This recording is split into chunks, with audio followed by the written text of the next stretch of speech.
Does Rich Eisen regret predicting the Falcons will win the NFC South? Ladies and gentlemen, today we are here at the Rich Eisen Show. Well, 1 week into the NFL season, and we already are seeing a lot of walking back. I haven't seen knee-jerk like this since Willis McGahee. Ladies and gentlemen, the knee-jerk reaction season is upon us, and the Atlanta Falcons have a Kirk Cousins problem. All the people who said the Falcons would go 13 wins, 12 wins, 11 wins, 10 wins. They'd easily make the playoffs. They could win the NFC South and the NFC. They were a possible Super Bowl contender. They all predicted the Bijan Robinson MVP. Drake London was the next Justin Jefferson. And Kyle Pitts was the next Rob Gronkowski. All that seems to have taken a bit of a pause. Today in this video, we're going to break down exactly what the problem is right now that the Atlanta Falcons face. And we're going to do that while reacting to Richard Eisen. Speaking of another thing I might have spoken too soon about. Well, it certainly isn't that Mike Tomlin can coach teams up because, I've been saying that for quite some time. Big proponent. I had the Atlanta Falcons winning the NFC South. I honestly thought things would look good when Kirk Cousins connected in the end zone with Kyle Pitts. And I thought to myself, since when did Atlanta become London? When did that happen? Kyle Pitts wide open in the end zone. Also waving his hand, like jumping up and down. And it's like, throw me the ball. And it's not as if he's not tall enough to be seen. Right. But I had the Falcons winning this division. And the first week with Kirk Cousins in this offense, and again, we all know he didn't play. It was the summer of Heineke in Atlanta. That's funny. Well, it didn't look very good. Yeah, I mean, here's the problem. So the Atlanta issue right now is that Kirk Cousins is not healthy. I think that's all pretty obvious. And if it's not obvious, let's go ahead and show you some things. So I have this pulled up just to kind of break this all down. So let's look right here at Kirk Cousins. Okay. Now this is just one snap from Sunday, but tell me if this looks like a guy whose Achilles is healed. Okay. First of all, notice the stance. So he's flat-footed, so even stance. If you go back to the Vikings days, Kirk Cousins has like a staggered stance in the shotgun. Not the case anymore. So he's changed that. Now let's take a look at how he's operating in the pocket. Absolutely zero push off of his right foot. I mean, that is as all arm gets. Not even getting it on the floor. I mean, right here, he isn't even, to say he's not pushing off of his right foot is an understatement. Let's watch it in full motion. Let's watch the whole thing. I mean, that's as bad as it gets. That's as bad as it gets. You got Kirk Cousins. You got a safety who's not moving. literally doesn't even move. You've got relatively, and by relatively I mean completely, clean pocket. And then you end up with this from Kirk Cousins. All right, so he's not healthy. Okay, and if you don't believe me, let's look at some numbers. Atlanta worked out of the pistol set on 52% of its plays. Cousins had never taken more than 10 snaps out of the pistol in a game during his 13-year career. He was 2 of 4 for 15 yards and an interception throwing out of the pistol. The Falcons ran the ball 81% of the time out of the pistol and not once on 22 snaps out of the shotgun. Cousins took just 4% of his snaps from under center, and the Falcons didn't run a single play-action snap. Do you think that's all just kind of by chance? Do you think that was all just kind of part of the game plan? What about this? Cousins topped out at 10.4 miles an hour in the next-gen stats, his lowest top speed in any game since 2017. He didn't do anything that qualified as sprinting for the 5th time in 7 years. And he ran for just 46 yards at a speed of more than 6.5 miles per hour across 50 snaps. It's his lowest mark by a considerable margin. He usually averaged about 5 sprint yards per snap before the injury. The point is, ladies and gentlemen, well, there's either two options. First option is either Zach Robinson is completely lost and has a horrible system for Kirk Cousins, or that the playbook and the Falcons and everyone was limited by Kirk Cousins.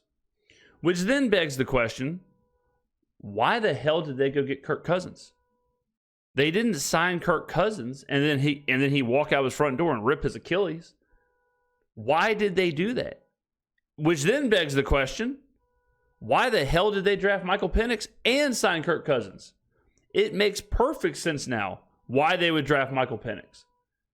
But it doesn't make any sense at all, just like I said on draft night, why you would do both. Because now you have a real conundrum.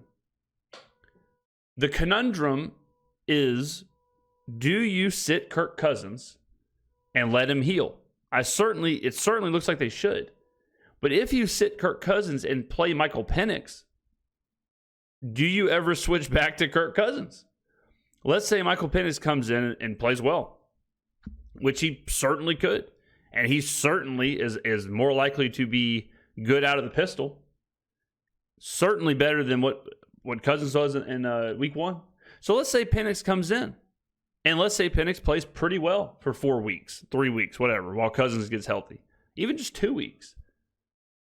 You have to take a real hard look at, like, well, why would we switch back to this? Why would we switch back to Kirk? If Penix can do it, if Penix can play, we drafted him in the top 10. He is the quarterback of the future.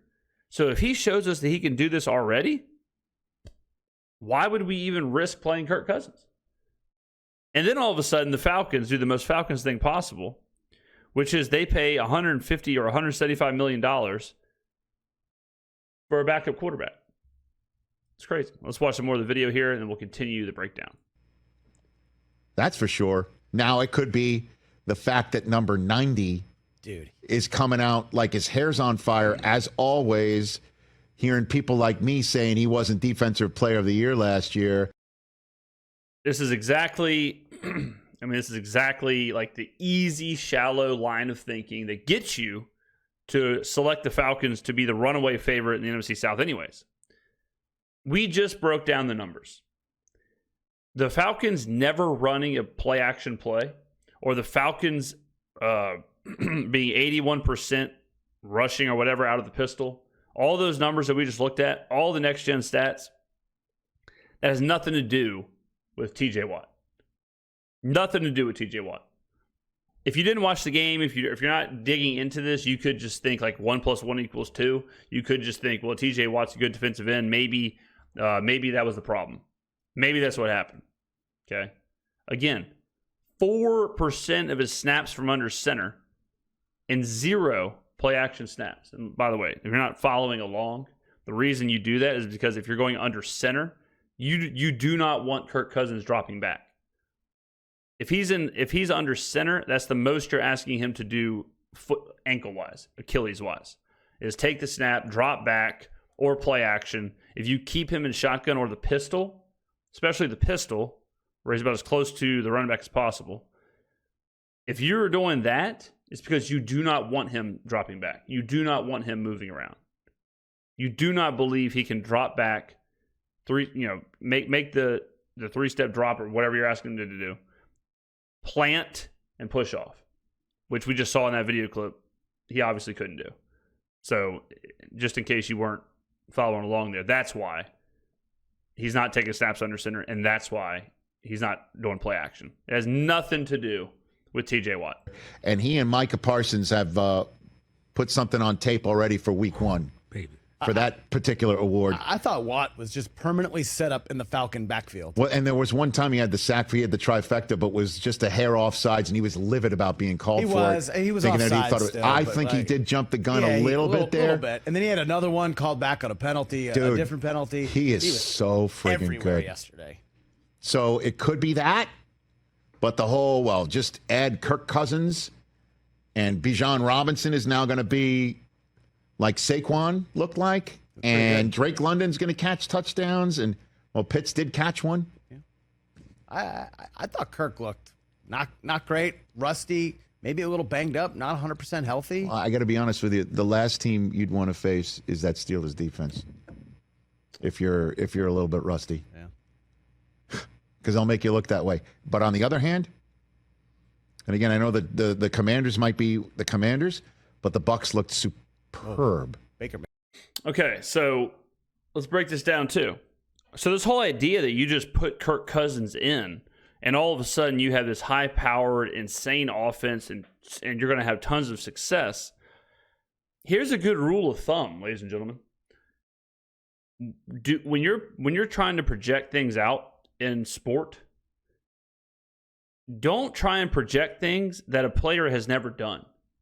For example, if you're projecting Kirk Cousins to win the Super Bowl, maybe wonder why he's only won one playoff game in his career, why he's 1 for 4 in the playoffs. It's very difficult to go from being 1-4 in the playoffs to rattling off 4 playoff wins in one season. If you're projecting the Falcons to win the NFC and go to the Super Bowl, you have to step back and say, well, why did Kirk Cousins never do that before? If you're projecting the Falcons to win 13 games, and then you look at Raheem Morris as a head coach and you say, well, this guy's 17 games under 500. Wow, that does seem pretty crazy that I'm projecting in his first season a 17 games under 500 head coach all of a sudden is just going to walk in year one and win 13 games. If you're projecting the Atlanta Falcons are the best offense in the NFL, and you look at Zach Robinson and say, well, I guess that is kind of a stretch to project this offense to be the best offense in the NFL when this offensive coordinator has never actually called a play. And then you put the whole package together and you're thinking, well, wait a minute. I'm predicting a quarterback who is 1-4 in the playoffs, combined with a head coach who is 15, 16, 17 games under 500, combined with an offensive coordinator who has never called a play, combined with the quarterback who we know by his own admission, by the Netflix documentary, we know that quarterback is very, very routine. And we know that he loves playing at the noon time slot. He hates playing in prime time. He hates playing at night. He hates change. That is well documented over his 13-year career. We know that him being into a new system with new teammates and a new location, all of that for the first time, we know that probably could cause a little bit of a problem. Or it could at least take a little while to get used to. We know all that. So you package all that together. Oh, and then you throw in, well, Drake London could be the next Justin Jefferson. When Drake London has done absolutely nothing to show you that he could be a top 15 wide receiver, much less a top 10 wide receiver. You could argue that Kirk Cousins is downgrading his weapons from Jordan Addison and Justin Jefferson, TJ Hawkinson. You could argue that it's a downgrade going to Atlanta. So this whole idea, this fantasy world that Atlanta was just going to get all these new pieces. I would love to know, if someone can do some deep diving, I would love to know the record in the first 10 games of a season for a team that has a new head coach, a new offensive coordinator, and a new starting quarterback. I would love to know how those teams start off. Because I guarantee you it looks a lot like this. I guarantee you it's a whole bunch of miscommunication and a whole bunch of trying to figure each other out. You know what this looks like to me? This looks like to me a new quarterback, a new system, a new play caller, new pieces, all getting used to each other, all for the first time in real time is what this looks like. And that's not even factoring in Kirk coming off the injury. That's not even factoring in that this Achilles right here is shoestring and bubblegum.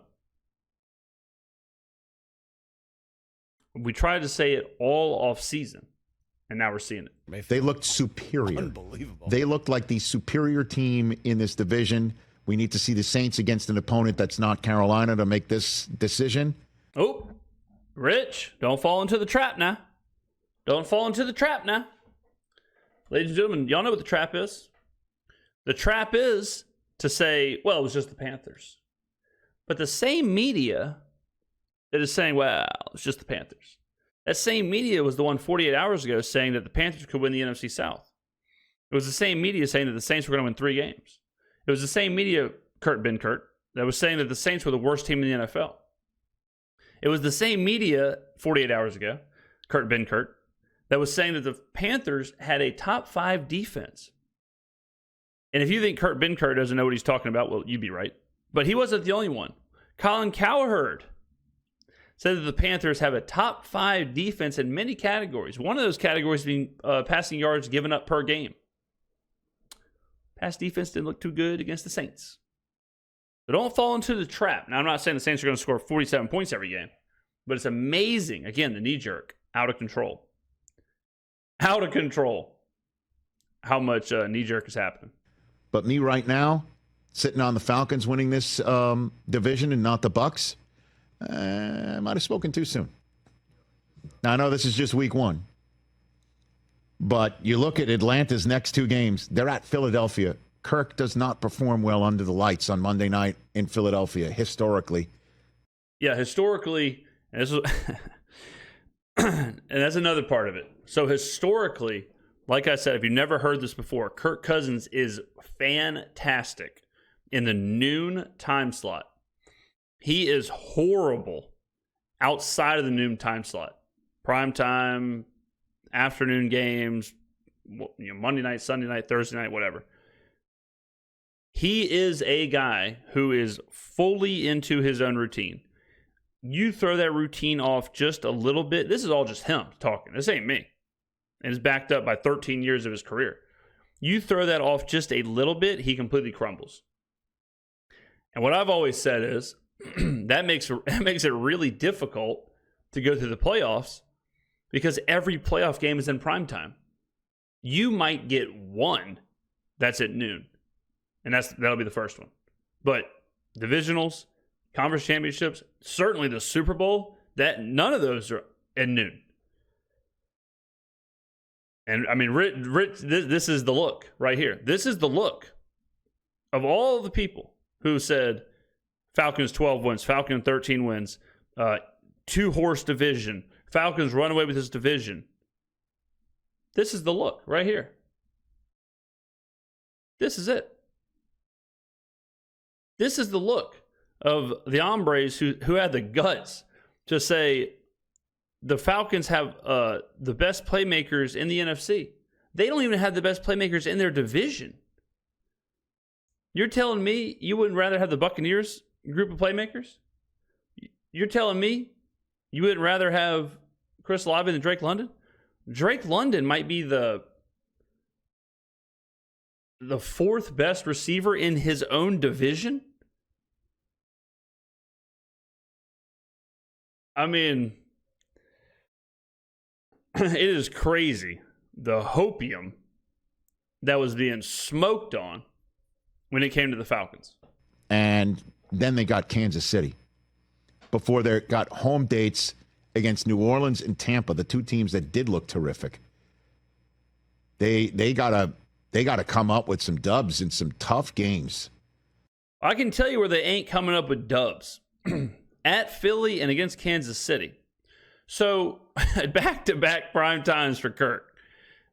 Jesus. I mean, they lost to Justin Fields. Justin Fields knew he was going to start about 40 minutes before the game at home. Then they have to go to Philly. Then they have to play KC. Now, here's the question if you're a Falcons fan. I'm sure you've already turned off the video by now. But if you're a Falcons fan, how many losses can you stomach? How many performances like week 1 can you stomach before you switch to Penix? Because I'll tell you this. Here's a little spoiler.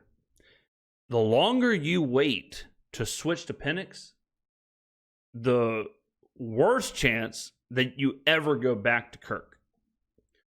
And if you never go back to Kirk, let's say you switch to Penix at week 10, you make the switch after you lose in New Orleans.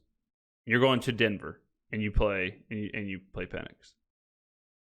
Then you paid $175 million for 10 weeks of football, one being a home loss to Pittsburgh, more than likely starting 0-3.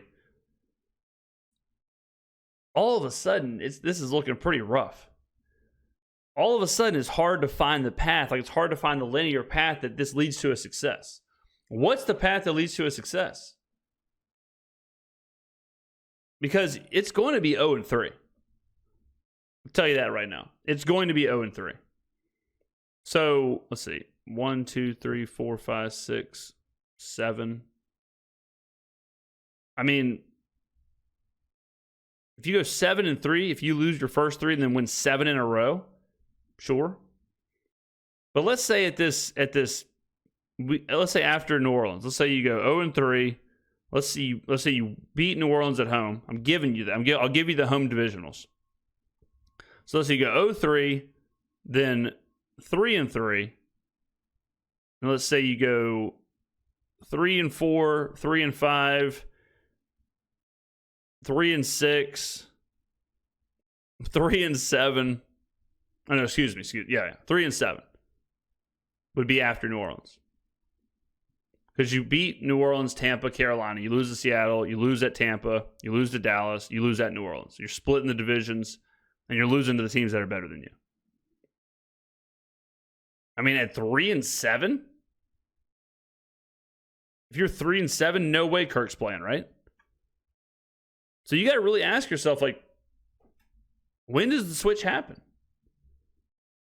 Does it happen in here if you lose these home divisional games? If you go 0-5, is that the switch?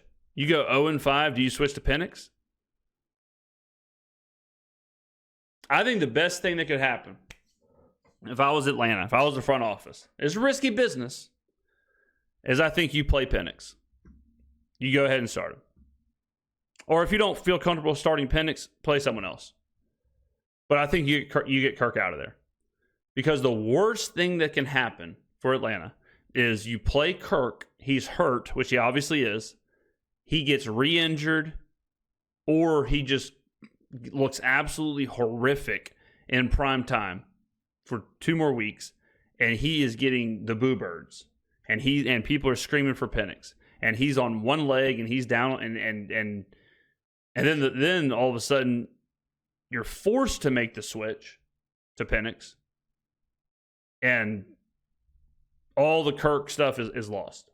You might as well let him save face, get healthy, hope that, because you're probably going to lose these 2 games anyways. So play a journeyman, whoever you want, if you don't want to throw Penix out there yet, and then get Kirk back for this game against New Orleans in week 4, and hope that he can win these games, these divisionals.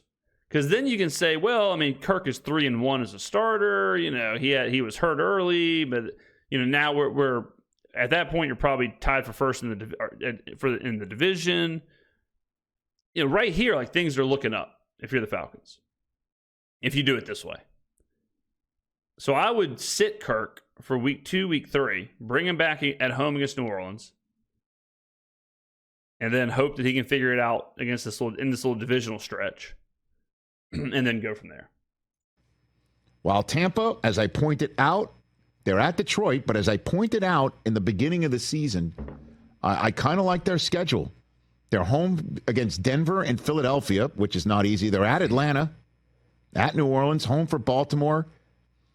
They're at KC, San Francisco. Those are the tough parts. This schedule's, I mean, Rich is doing it again. He's doing the knee-jerk thing again, just the other way with the Buccaneers.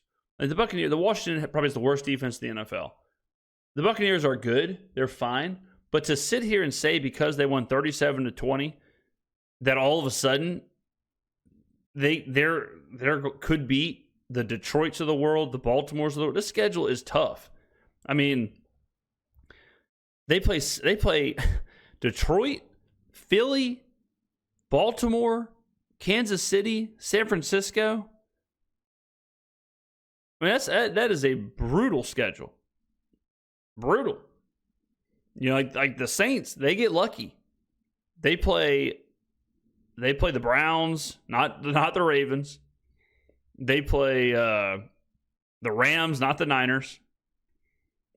You know, the Buccaneers have the division champion schedule, and this is I mean, shows how tough it is when you win the division, what your schedule can look like compared to if you get second.